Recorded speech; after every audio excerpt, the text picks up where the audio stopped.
Hey golfers! What if I told you that the secret to breaking 80, 90, or even 100 has nothing to do with your swing? Novak Djokovic, 24-time Grand Slam champion, spends 15 minutes every day on mental training. And he says it's as important as his physical training. Knowing that fact, it's crazy to think that most golfers spend zero time on the mental game. And then, they wonder why they can stripe it on the range, but fall apart on the course. Today, I'm giving you Novak's exact 15-minute daily protocol, which I've adapted specifically for you golfers. Don't worry, there's no equipment needed. You don't have to spend loads of time bashing buckets of balls at the driving range. Just you, 15 minutes, and your brain. Okay, let's get into today's video. Part 1. Why this matters. So first, we need to talk about why this is so important for your golf game. You've heard it before, golf is 90% mental. But here's what that actually means. In an average 18-hole round, you really only spend about 30 minutes actually hitting golf shots. So the question then is, what do you do with the other 3.5 hours? You're typically living in your own head. And here's the problem with those time frames. For most amateur golfers, this translates to spending 100% of their practice time, working only the 10% that's physical, focusing on things like their swing mechanics, equipment, and their ball striking.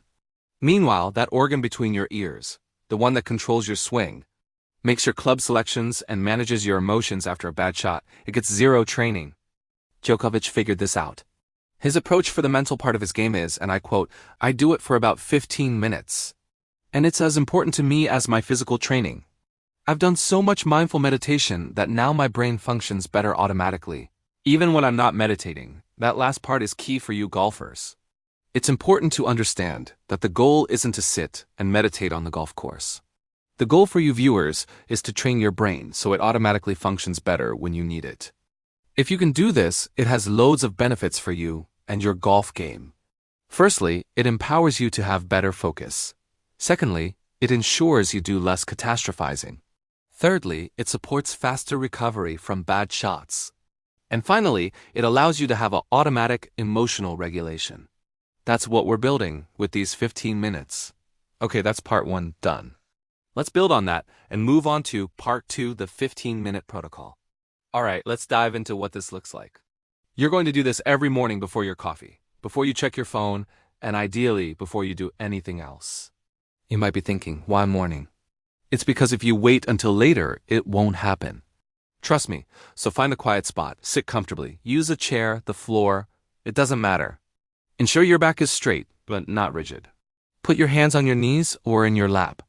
Then you're going to set a timer for 15 minutes. To make this simple to follow, we're going to break this down into 4 key phases. Phase 1, breath awareness. For minutes 1 through 5, close your eyes.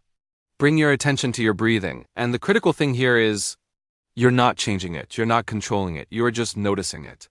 Focus on feeling the air coming in through your nose. Feel your chest rising.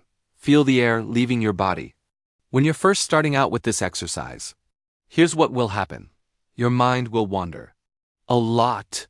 You'll start thinking about your tee time this weekend, that 3-putt from last round, what you need at the grocery store. But don't worry, this is not failure. This is the whole point. Every time you notice your mind has wandered, and you will notice, you just gently bring your attention back to your breath. No judgment, no frustration. Just returning your focus back to the breath. Think of it like bicep curls. Each time you notice and return to your breath, that's 1 rep. You're literally training your attention muscle. So for you golfers, this is the same skill you'll need on the golf course when your mind starts spinning after you've hit a bad drive. This breath awareness transfers directly to the course for you to utilize in multiple scenarios. You'll use it before pressure putts, after bad shots, anytime you need to recenter. Okay, so we've covered off the first 5 minutes. That's phase 1. Okay, let's talk about phase 2, body scan. If you're enjoying this video, please subscribe to the channel for more bite-sized golf wisdom. Minutes 6 through 10, body scan. This starts by ensuring you keep your eyes closed. Now, we're going to scan for tension in your body. Let's start at the top of your head. Notice any tension in your forehead, your jaw, and your shoulders. Next, move down. Notice your arms, your hands, your chest, your stomach, your legs, and finally your feet. You're not trying to relax anything, yet You're just becoming aware of where you're holding tension. So you might be thinking, why does this matter for golf? Because tension destroys your golf swing. And most amateurs don't even realize they're gripping the club like a snake until they've already hit it 40 yards into the trees. So how does it help? It's a fix, where this body scan trains something called tension awareness. So when you're over the ball on the course, you can do a 2-second mental check. Shoulders relaxed? Check. Jaw unclenched? Check. Death grip on the club? Oops, okay, let's fix that. So during this segment, that's the skill we're building. 5 more minutes. And that's now phase 2 covered. Alright, let's now move on to phase 3, golf visualization. If you're enjoying this video, check out this playlist on Lessons from the Greats.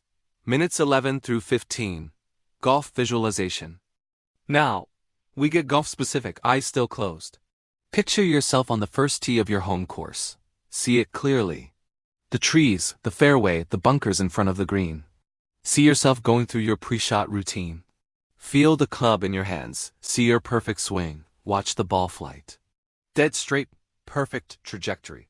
Now move to your approach shot. See yourself striking it pure. Your ball landing on the green. Now the putt. See the line. See your smooth stroke. Watch the ball track to the hole. Hear it drop. Here's the key. Don't just see it. Feel it. The science here is that your brain doesn't know the difference between vivid visualization and reality. You're creating neural pathways. This is exactly what Novak does before his matches. He plays entire matches in his mind, so that's the last 5 minutes. And now you're done. 15 minutes in total.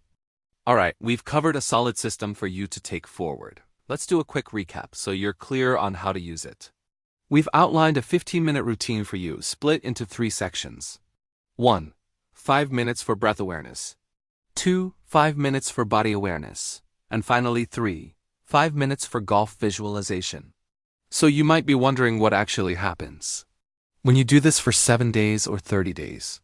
First, automatic negative thought recognition. You'll start noticing when you're catastrophizing.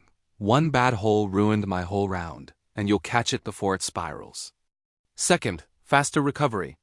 Imagine you've just hit a bad shot. Here's your response. 2 deep breaths, then a body scan, and finally back to the process. No more 10-minute mental meltdowns. Third, better decisions, under pressure. When you're nervous, your brain literally works differently. This training helps you stay calm and make smart choices when it matters.